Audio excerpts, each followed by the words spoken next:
will I be able to work? Will I have clothes tomorrow? Will I be able to brush my teeth? You know, the very basic things. I mean, the trivial stuff, that's still in there, and I don't know if I'll get it back. We start at 10 tonight with breaking news coming out of the city of Waukesha. Evacuations are underway at a condo building on Northwest Avenue near Dunbar. A very active scene as first responders rush to get people out of that building. Authorities say the Horizon West condo building could collapse due to structural damage. CBS 58's Adam Reif is live at the scene now. And Adam, what do we know so far? Natalie, Jessup, good evening. There's still plenty of officers and firefighters still on scene. Earlier tonight, they were going door to door inside this 6-story, 48-unit condo building, getting people to evacuate. Earlier today, it was deemed structurally unsound and an imminent threat of collapsing. Now, people were given just moments to grab what they could and get out, and they're unsure of what's next.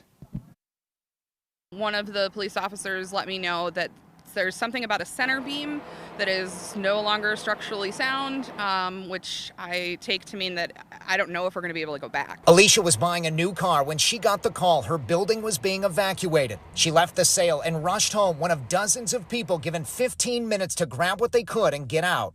We have a lot of younger people, a lot of younger families, and then we do have, empty nesters, people who are retired. There were some people, I don't know if you saw, had to be kind of pulled out on wheelchairs and whatnot.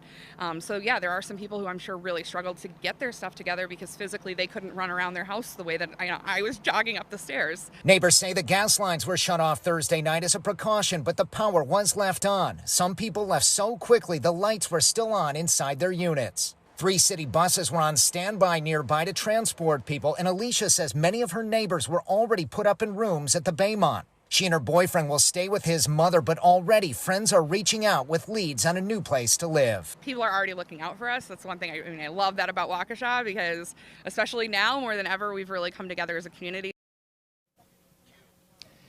There's been a lot of activity in this neighborhood over the past several weeks. It was right around the corner on Prospect where the Waukesha parade suspect ditched his car and then he ran through several of the backyards here. So they've had a lot of police activity. One woman who was driving around the neighborhood trying to get around the barricades to her home said this is scary to see the red and blue flashing lights in her neighborhood once again.